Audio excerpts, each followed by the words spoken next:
Do you remember before the election, the Democrats were claiming that Donald Trump was going to steal the election by slowing down the mail so people's absentee ballots didn't get back in time?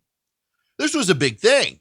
And the postmaster general and the post office said, no, actually, we've got a real reason we're going to slow down the mail. It has nothing to do with absentee ballots. It's not even going to be implemented until after that. And the media didn't care. I mean, they made such a big deal out of it. The postmaster general actually had to come out and reassure Congress that the plan, if it was implemented, would absolutely not be implemented until after the election. And even then, the Democrats and members of the media actually peddle the conspiracy theory Donald Trump was trying to slow down the mail to win the election. Guess what? The Postmaster General, they're still slowing down the mail. Big story in the New York Times yesterday, they're slowing down the mail. Now, while all of this was going on, the Democrats were alleging that Donald Trump was also slowing down the census to hurt the Democrats.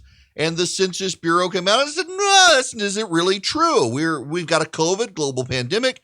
The data has been slower. We're short-staffed, and it didn't matter. The Democrats were pushing hard the conspiracy theory that the Trump administration was slowing the data.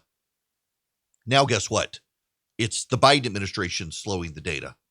And it is 15 governors suing now Washington, D.C., the Chamber of Commerce, or not the Chamber of Commerce, the Department of Commerce, because the Biden administration has slowed down delivering the census data slower than what they originally claimed they would. Now they're saying they're going to have to give it in an old format if they give it at all. And states under the Constitution are required to draw their lines. There are some states that have primaries early in the year, and these states are upset that the Biden administration, by slow walking the data now, is going to undermine their primaries and harm their candidates and their politicians and their states by their failure to be able to timely redraw districts in which people can campaign. You got to set up ballots. You got to rearrange people in precincts. There's a lot of work that goes into redistricting and moving people from district to district. And it's the Biden administration, not the Trump administration, that is dragging their feet now that it looks like the Democrats,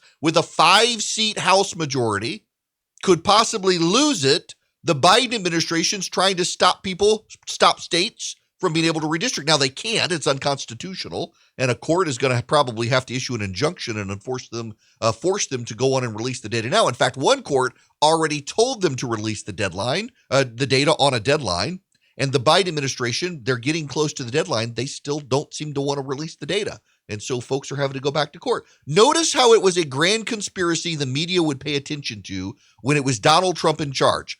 Joe Biden is literally doing the exact same thing on both the mail front and the redistricting front. You don't hear a peep from the media about either one. By the way, it will cause problems for states across the board if they don't hurry up and release the data, because states do have to redraw those districts. Georgia's elections primaries are in May, I think, and they think as long as they get the data and are able to start drawing by October, they'll be fine. But some states have primaries in February, April, and March, and they're starting to get a little nervous. Understandably so, given the work that's got to go into it. And of course, now that it's Joe Biden in charge, many members of the media who are crying foul over Donald Trump are perfectly willing to give Joe Biden a pass on slow walking the census data, hoping that maybe it'll help the Democrats hold on to the House of Representatives.